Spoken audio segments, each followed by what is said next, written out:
Now we're all Funhouse fanatics. I love it, you love it. You're here watching the video because you love it. Of course, we love The Fiend. We love Bray Wyatt. We've bought the merchandise. We've watched the matches, the highs, the lows. But what if everything we thought we knew, the best thing in pro wrestling right now, is about to end? And fade away to be absolutely nothing. Now, if you're on the video premiere, I can guarantee you in the live chat, Emily is crying, Jodie is pulling her hair out, Jesse is climbing the walls of Callan's corner, and of course, Austin is heartbroken. He's sitting there, hugging his poster of Liv Morgan. People are genuinely upset at the prospect of that. But I think, after WrestleMania 36, it's a likely outcome. Now, of course, this is part 3 of the recent theory videos I've been putting out on the channel recently. Of course, Life is a Circle. That got a lot of attention, including from Bray Wyatt himself. And, of course, Bray's timeline. Last week, we looked throughout his history at his rivals and things like that. A really interesting watch. And I think you should go and watch those videos first if you haven't already, because I think it would give you a better understanding of what I'm about to talk about. Now, WrestleMania 36, we all know now it's set in stone. It was literally recorded last week. So John Cena will do battle with the Fiend Bray Wyatt in a Firefly Funhouse match. What that means, we actually don't know. We're all going to be watching in anticipation for this. I think it's going to be great. But we are missing something very, very crucial. We know this is a WrestleMania 30 rematch. We know the Fiend is looking to right the wrongs from his past. And one of those was losing to John Cena on the grandest stage of them all. And WrestleMania 36 allows him the platform to do so. If he can defeat John Cena, the Fiend gets some kind of redemption. We know John Cena helped create the Firefly Funhouse. Bray's told us that. Bray's told us it's going to be a slaughter. He's told us that John Cena caused him so much pain. Rambling Rabbit told us that it started a spiral going downhill in Bray Wyatt's personal and professional life. This is a match that Bray Wyatt, the Fiend, cannot lose. But what if he does? What if the Fiend loses to John Cena? John Cena helped create the Firefly Funhouse. Why couldn't John Cena be one of the people to start the end of the Firefly Funhouse? It would make perfect sense for a story point of view. It would make perfect sense for the story of the end of the Fiend. But there's also the possibility that Bray Wyatt defeats John Cena. Now, that could mean that the Fiend starts to evolve. He starts to gain some kind of power from his opponents. We theorized that before. Maybe the power he gets from Cena is the power of "you can't see me." Maybe it allows Bray Wyatt to evolve and hide the mask of the Fiend underneath his own face. We know that the Fiend has been buried within Bray Wyatt for decades. Why could it not revert back to that position again?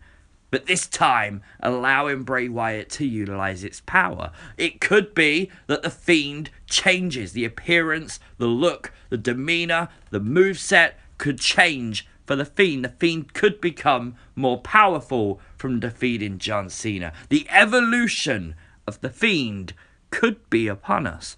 Maybe that's what they meant by telling us there's more to come, because eventually the Fiend will evolve and we'll get a whole new face of Bray Wyatt. We know the key is Wyndham, and if you look at the people on the right, they are all faces of Wyndham. They are all created by the mind of Wyndham. Who says we're not going to get a new face of fear in the story of Bray Wyatt?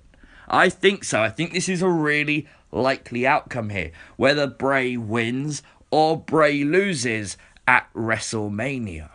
Now, we know there's been a recent surge on social media of the hashtag cult of Wyndham from Bray Wyatt and his close personal friends outside of the wrestling business. Some people assume this could mean some kind of new character, like someone like Bo Dallas. It could be for the Fiend himself. Now let's take a look again, a little sneak peek back at part 2 from Bray's timeline. You can quite clearly here see that Bray's timeline is on your screen. And of course we filled it up with all the wrongs from Bray Wyatt's career pre-Funhouse. Now, when we got to the end of that, we had to revert back to the original Firefly Funhouse. Remember, Sister Abigail, Waylon Mercy, they all happened before Bray Wyatt's debut. So if we look at WrestleMania 36 and we say John Cena defeats The Fiend, then of course we're all going to be upset about it, but it then creates the yellow squiggly line, and whether it happens slowly or it happens fast, we eventually have to go back to the Firefly Funhouse. It's part of the timeline. So whatever happens, he has to go back. That Funhouse could be very, very different, but he has to go back. It's part of time, and although time is irrelevant, the Fiend could skip that. If he's going to reinvent himself, he has to go back there. Now, we could say the Fiend beats John Cena. Now, again, the story continues, the line goes on, meaning eventually, for good or for bad, Bray has to go back to the Funhouse. He has to go back to that fixed point in time, which was before his debut, where Sister Abigail, Waylon Mercy, everything pre-Bray Wyatt exists, and reinvents himself. And Bray has told us, life is a circle. So let's put the timeline into circle form. You can quite clearly see where John Cena fits in on this timeline.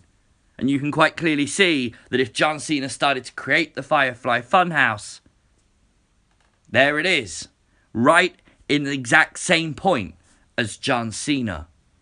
It's a fixed point. So now that he's facing John Cena again, he has no choice but to revisit what was the original Firefly Funhouse and evolve it and change it. And change, it brings change.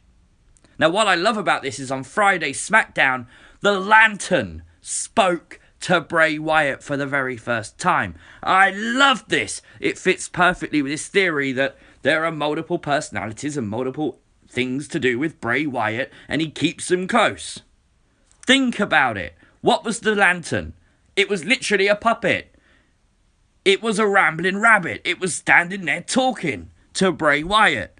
Rambling Rabbit obviously represents the critics. We got the Lantern representing the old Bray Wyatt. We got Huskus the Pig Boy for Husky Harris. Sister Abigail in Abby the Witch. Waylon Mercy represented by Mercy the Buzzard. Could we then get something maybe to represent the Fiend? If the Fiend loses, maybe the Fiend mask is forever on the wall, encased in that championship belt. Maybe it sort of moves its eyes or something. I think that'd be kind of creepy.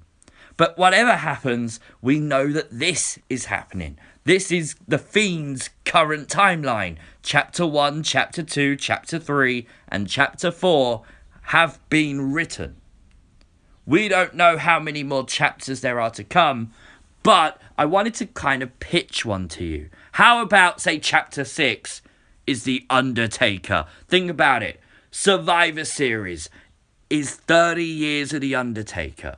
How awesome would it be, story-wise, for Bray Wyatt to defeat The Undertaker at Survivor Series and end his career? For the Fiend, for Bray Wyatt, whatever incarnation of Bray Wyatt we get at the time, to become the new face of fear. For Bray Wyatt to manifest himself as this new dark entity in WWE. Now, I love this theory. I think the change of the Funhouse would be unexpected, would be very fun, would be very cool because it's a whole new world to explore. What would change? Would the puppets come to life? Would the puppets even be there? Would Bray Wyatt even need the Funhouse? Would he leave the Funhouse forever? There's so many possibilities in what Bray and what the Fiend could do, what comes after the Fiend. If the Fiend does win, does he become stronger? Does he evolve? Does he become something we never thought he could be? I love it. And it's testament to the storytelling of Bray Wyatt. I absolutely love these stories, and I really hope you've enjoyed these 3-part theories. I thought it'd be kind of cool on the road to WrestleMania to build to this theory video.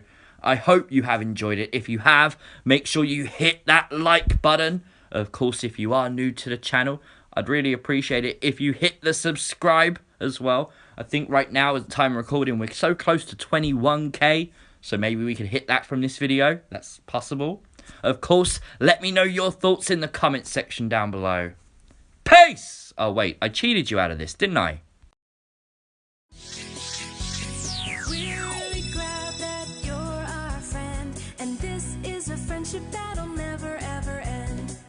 And for everyone asking, I think the Fiend will win this match. I think storyline wise it's fine. I think what I've just said we can understand. We are theorists. We always look into its really deep and dark secrets. But casual fans wouldn't understand this. And if John Cena defeats the Fiend, look at what happened with Goldberg. I don't think many casual fans would accept that. Therefore, I think the Fiend is going to win this match. And I do think the state of evolution would then come into play, which I'm really excited for. I really think it would be a really cool way to evolve the Fiend and move the Fiend forward. We always say in pro wrestling how things sometimes feel sour, they get boring. Well, evolve him, evolve the character, make something new, it can't ever get boring.